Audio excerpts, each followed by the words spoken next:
Have you ever participated in building or remodeling a house? Well, judging from the chuckles and the groans I'm hearing, I think many of you have. Well, Linda and I recently completed what seemed like a never-ending project of our own. As you can imagine, we experienced a lot of excitement as we anticipated finishing the project. We now enjoy making plans to invite friends over so that we can enjoy their company in our new home. And we're even starting to talk about what projects we might want to begin later. Well, Linda's talking about them. So, knowing that building or remodeling projects always have their trials, why do we even begin them in the first place? Well, one reason is the feeling of pride and accomplishment we have once everything is in place. You see the result of all of your creative efforts. You've crafted something wonderful, a place that is more than just a place. It's a reflection of who you are. It's your home. And it is out of this desire to create a home that we also want to make the world, well, at least our little corner of it, a better place to live, to make the world a home. Well, the portion for this Shabbat is called Pekudei and consists of the closing chapters of the book of Exodus. Now, throughout Exodus, we've been on the move without a spiritual home. Now, as we prepare to bring this book to a close, we also complete that structure the Torah calls the Mishkan. Earlier in Exodus, we are commanded by God, V'asu li mikdash v'shachanti b'tocham, and let them make me a sanctuary, a dwelling place, that I may dwell among them. Well, the Mishkan, this dwelling place, then is intended as a holy place where the divine presence may dwell.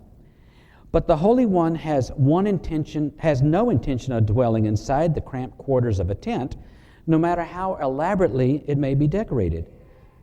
God intends dwelling b'tocham. That means within us. So what kind of a place will this be? Imagine we are to be the dwelling place of God. What kind of remodeling project is that going to take? Well, for some of us, all we need is just a few gallons of paint and a little caulking, and we're good to go. For others, well, perhaps a bit more. And for some, probably nothing short of a complete overhaul. Well, as we bring these final chapters of the book of Exodus to a close, we do so by completing the construction of the Mishkan. You can almost imagine Moses and the Israelites standing before the Mishkan saying, "My goodness, isn't it magnificent? The hard work was worth it. Look at the wonderful home we've built." Well, although the book of Exodus now ends with this moment, we don't. According to tradition, we recite three very simple words in Hebrew. We say chazak, chazak, v'nitchazek. Be strong, and may we strengthen one another. You will notice that the expression says, may we strengthen one another, not, nice job, glad it's over. The Hebrew says that we are obligated to be, every day, a source of strength for others.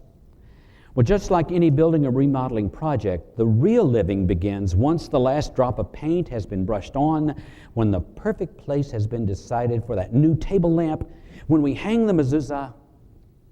After finishing the Mishkan, the Torah moves on in the ever-unfolding story of the Jewish people, a story that includes us, an eternal people, an eternal story of an eternal people, that we help to write by the choices we make, by the life we live, and the strength we give to others while they undergo their own personal remodeling projects. My message is really more of a hope and prayer. May this Shabbat be a reminder that even when all of the construction is finished, when the last nail is hammered into place, there is still more to do. Not just the decorating, but making plans and living a life that says, my home, my life, is more than just a magnificent structure. My life, like the Mishkan, is a dwelling place for the divine presence. When we can say that, then we really are deserving of the words from tradition. Chazak, chazak, v'nitchazek. Be strong, and we will strengthen one another. Shabbat Shalom. Good Shabbos.